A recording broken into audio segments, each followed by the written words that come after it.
Praise the lord. సహోదరుడు భక్సింగ్ గారి అనుభవములు దేవుడు తనకు బయలుపరిచిన దైవ మర్మములు. నీ దినములు సంపూర్ణమగినప్పుడు నీవు నీ పితరులతో కూడా నిద్రించిన తరువాత నీ గర్భములో నుండి వచ్చిన నీ సంతతిని హెచ్చించి రాజ్యమును అతనికి స్థిరపరిచెదను. అతడు నా నామ ఘనత కొరకు ఒక మందిరమును కట్టించును. అతని రాజసింహాసనమును నేను నిత్యముగా స్థిరపరిచెదను. 2 సమూయేలు గ్రంథం 7:12-13 ఐదవ నిబంధనను దేవుడు దావీదుతో చేసెను. దేవుడు తన ఇంటి నమూనాను దావీదునకు చూపించెను. ప్రభువైన యేసుక్రీస్తు దేవుని యొక్క నిజమైన ఇంటిని కట్టుచున్నాడు. మనము ఆ కట్టడ నిర్మాణంలో పాలు పొందుట ద్వారా జయించువారం కాగలము. మానవ జ్ఞానమంతటి నుండి ఖాళీ చేయబడిన పిమ్మట మందిరము కొరకైన మచ్చు దావీదుకు ఇవ్వబడెను.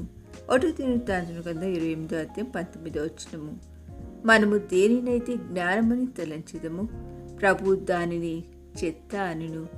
దేవుని సేవ చేయుటకు దేవుని సేవకులెందరూ మానవ జ్ఞానం మీద ఆధారపడుచున్నారు, కానీ దేవుని క్రమమును పాటించుటలేదు. మందిరపు మచ్చు దేవుడు దావీదుకివ్వగా దావీదు దానిని సొలొమోనుకిచ్చెను.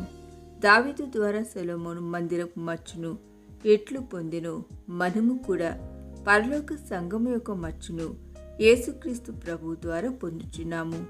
దేవుని మందిరములో అనగా ఆత్మీయ మందిరములో మనము సజీవ రాళ్లుగా నున్నాము. మనము కూడికలకు హాజరగుచు ఒకే స్థలములో కూర్చుండి ఆత్మల కొరకై ఏ భారము లేకుండా ఉండుట కాదు. దేవుని ఇంటిలో మన స్థానమేమో ప్రార్థించి తెలుసుకొనవలెను. జయించువారు దేవుని మందిర నిర్మాణంలో పాలు పొందెదరు. దేవుని మందిరం అనగా దేవుని సంఘము. కట్టడను నేను వివరించెదను. యెహోవా నాకిలాగ సెలవిచ్చెను, నీవు నా కుమారుడవు, నేను నిన్ను కనియున్నాను. నన్ను అడుగుము, జనములను నీకు స్వాస్థ్యముగాను భూమిని దిగంతముల వరకు సొత్తుగాను ఇచ్చెదను. ఇనుప దండముతో నీవు వారిని నలుగొట్టెదవు. కుండను పగులగొట్టినట్లు వారిని ముక్క చెక్కలుగా పగులగొట్టెదవు. కీర్తనల గ్రంథం 2:7-9 ఆరవ నిబంధన జనాంగములన్నిటినీ తనకు స్వాస్థ్యముగా ఇచ్చేదనని దేవుడు తన కుమారునితో ఈ నిబంధనను చేసెను. నీవు సువార్తను ప్రకటించుటకు వెళ్ళినప్పుడు ఈ వాగ్దానమును చేపట్టుము. ప్రభు భాగమును సాతాను ఆక్రమంగా అపహరించెను కనుక విశ్వాసముతో ప్రభువా, వీరందరూ నీకు స్వాస్థ్యమై ఉన్నారు, వీరు నీవారు, వారి కొరకే నీవు మరణించితివి అని విశ్వాసముతో చెప్పుము. విశ్వాసము ద్వారానే ఆ స్వాస్థ్యమును పొందుము. ప్రభు క్రయమును చెల్లించి వారి కొరకే మరణించినని విశ్వాసం మీదనే సువార్తను ప్రకటించుము. ఒక ఇల్లు నీకు చెందినదని తెలిసిన తరువాత దానిని నీవు పోగొట్టుకొనవు. దానిని స్వాధీనపరచుకుని వరకు నీవు పోరాడెదవు.